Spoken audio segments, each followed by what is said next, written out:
ওই পাখিটাকে মারবো? জামার গা চালাস নি। হে দালে সালমা, ছোট মা খেতে খুব ভালোবাসে। চুনো মাছ দিয়ে রান্না করতে বলবি, দেখবি মজা লাগবে খেতে। আচ্ছা ঠিক আছে, তুমিও যাও ভাবি। তুই ডাটা হইছে মাকে তোমাকে লাইতে বলিস। ওমা, দাদা দাদা, আমি আপনার কাছে ক্ষমা চাচ্ছি। এই এত ক্ষমা চাওয়ার কি আছে?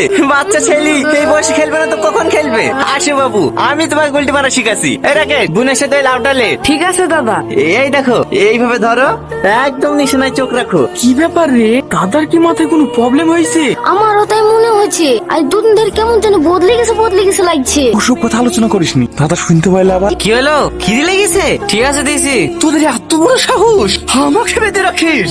একদিন ছাড়া তো আমি পাবোই। সেদিন তোর পা দুটো আগাকার, চোখ দুটো উপরে, ব্যাটা খেলবো। কি রে, এখন আমার হার্ট করে দিত। আর ভয় দেখাবো না তো? এবার ভয় দেখালে কিন্তু আমি বাথরুমে যাবো না। শোন দিনু, পানি পানি।